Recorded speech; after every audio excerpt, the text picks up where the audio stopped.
Can someone tell me how it's already December? Please.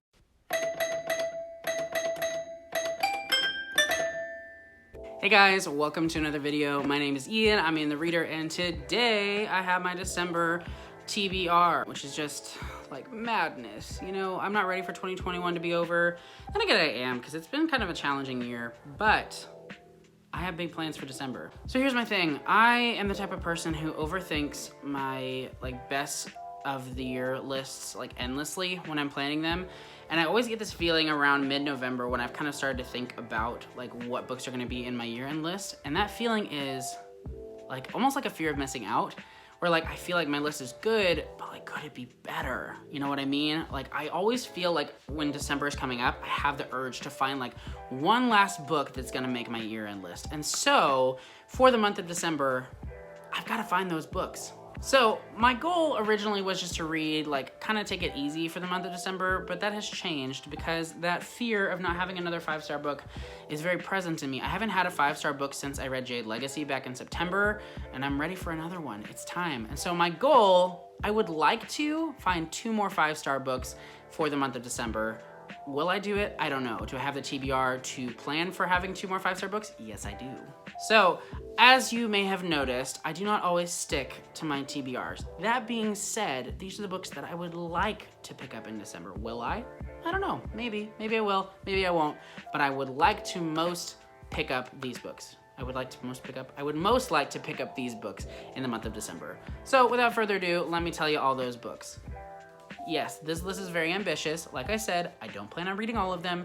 Give me a break. The first book that I am definitely planning on picking up in the month of December is Empire of Silence by Christopher Ruocchio. I am so pumped about this book. I've been wanting to read it for ages. I finally found a copy, and it's the perfect time to pick this book up because if I read Empire of Silence in December, and then I read the second book, Howling Dark, in January, and then I read the third book, Demon in White, I think that's what it's called, in February, I will be ready for the release of Kingdom of Death, which comes out in March. So very excited to do that. This book sounds so good.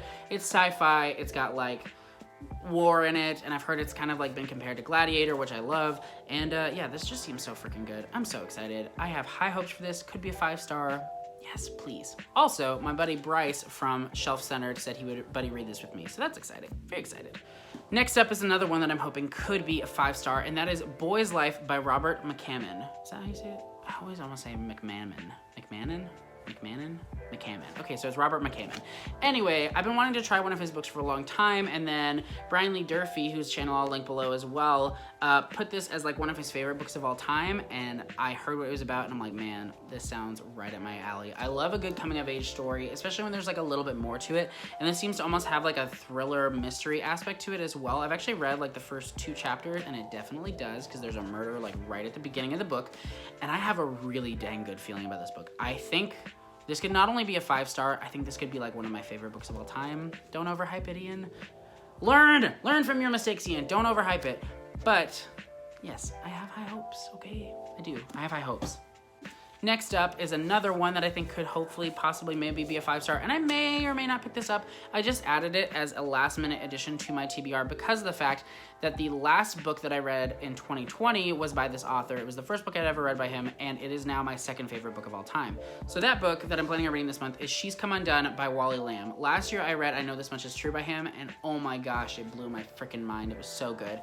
I got this in hardback for $2 at my local bookstore because I have the best luck, and I'm very excited. I think, you know what I might try to make a tradition is picking up a Wally Lamb book every December. He doesn't have a ton of novels, and so I'll get through them pretty quick.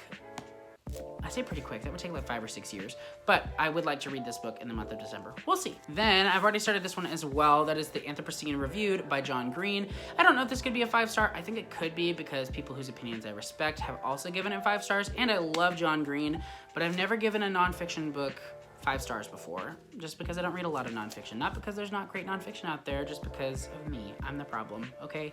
But I've read a few essays from this already and really, really enjoyed it, and so I would like to go ahead and finish this up. I may honestly physically read some of it and listen to the audiobook for some because John Green is the person who reads the audiobook, but we'll see. Then I'm hoping to pick up The Lincoln Highway by Immortals. This was my October book of the month pick. It is a chunker, and so it could take me quite a bit of time. How long is this book anyway? His other books are pretty long too. This one's like 575 pages, so it is pretty dang long, but I have a really, really, really good feeling about this. I've seen so many good reviews on Goodreads for this book, and I loved A Gentleman in Moscow when I read it last year. It made my year-end list, so I'm hopeful that this one will too. We'll see. Then we have a couple repeats from last month, those being Assassin's Fate by Robin Hobb. This book is ridiculously long, but my wife and I have started listening to this book. We're like 4 or 5 hours in. I'm still terrified. I've been terrified for like a month of this book, but I have to finish it because I read all of the other like 15 Realm of the Elderling books this year, and if I don't finish this, then what's this all been about, man? But yeah, I'm hoping to finish Assassin's Fate. It is my fate to finish Assassin's Fate. There you go. I'm also planning on continuing Speaker of Myila by Trent Anthony, who was so kind as to send me this book and the sequel to it. I'm about 20% of the way through this one. I've been reading a little bit slowly just because physical books and I have a love-hate relationship. Just kidding, it's mostly love, and then I just am a failure. But yeah, I'm enjoying this one so far. I have a lot left to go, but I will definitely be finishing this up in December. Then I also am planning on finishing up The Fellowship of the Ring by J.R.R. Tolkien. This is a reread for me, and I've been slowly listening to this one over the past couple months. It's been nice just to like come back to when I don't have another audiobook that I've picked up, just to come back and listen to a little bit more. Because it is a reread for me, I think it is absolutely perfect. And my goodness, is the audiobook so good, so good. Andy Serkis just does such a fantastic job with his audio, and I am really, really enjoying myself with it. So I also just got approved for a digital arc of The Maid. I don't know what the author's name is because I don't have it in front of me, but it's right here. And this is a thriller that comes out early next year in January, I believe, that I am so excited about. I found it when I was looking for books to predict to be in the December Book of the Month box, and it sounded so good. So I went ahead and requested it on NetGalley, and I just got approved. And honestly, I want to start this one now, so I may start it very soon because it sounds right up my alley. And then the last book that I would like to maybe pick up this month is Black Wolf, Red Leopard. I think that's what it's called. If I said it backwards, I'm really sorry because I struggle with that title. But it is by Marlon James. I just received an ARC for the second book that comes out in February, so I would like to go ahead and read book 1 so that I'm ready for book 2 when it comes out. But those are all the books that I'm planning on picking up in the month of December. I know this is a pretty quick video, but I didn't want to spend too much time talking because I have a lot of reading to do. That being said, make sure you stick around because I have so many year-end list videos that I have planned for the month of December. I'm so excited about making all these videos. It feels like a dream come true to finally be on BookTube and like be making these videos that I got to watch for so many years. It's just so exciting. I'm having a blast. I hope you guys are too. But make sure you like, subscribe, hit that notification bell, and please stick around because I post videos every Tuesdays and Fridays and sometimes on extra days just because I want to and I like this and I love you. There you go. Thank you guys so much for watching. Don't be a stranger, and I'll see you in the next video. Bye!